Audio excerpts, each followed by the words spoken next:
Job 2.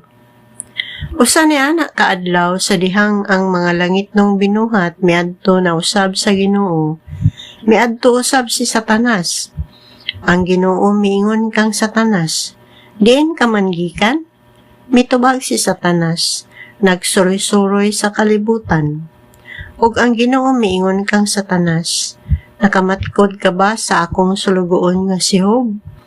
Sa tibok kalibutan walay sama kaniya, kamatarong ug wala gayoy ikasaway kaniya. Nagsimba siya kanako ug naglikay sa dautan.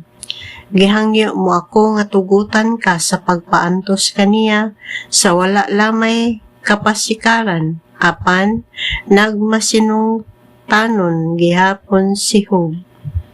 Unya si Satanas mitubag sa Ginoo.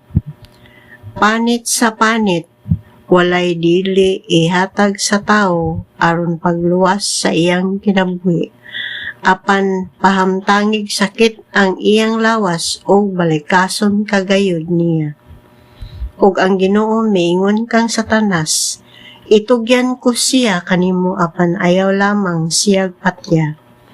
Busa mibiya si Satanas gikan sa presensya sa Ginoo o gipaantos niya si Job sa makalilisang nga mga hubag gikan sa lapalapa ngadto sa alimpulo.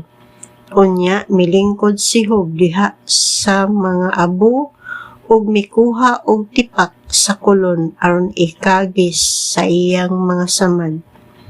Unya giingnan siya sa iyang asawa, magpabilin ka bang matarong bisan niining tanan?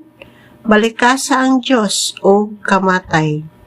Apan giingnan ni Job ang iyang asawa, ang imong sinultihan sama sa sinultihan sa mga babaeng buang-buang. Mudawat ba lamang kita gikan sa Diyos ug maayong mga butang ug dili mga kadaot? Bisan pa niining tanan nga giantos ni Job, wala siya makapasipala sa Diyos. Si Job may tulo ka higala, si Eliphaz nga taga Teman, si Bildad nga taga Shua, o si Zophar nga taga Naama. Sa pagkabalita nila may tungod sa mga kadaot nga miabot kang Job, nangadto sila aron ubanan siya sa iyang kaguol o sa pagdasig kaniya. Layo pagani sila nakita na nila si Job, apan wala sila makaila kaniya, o sa dihang nailhan na nila siya, nang hilak sila.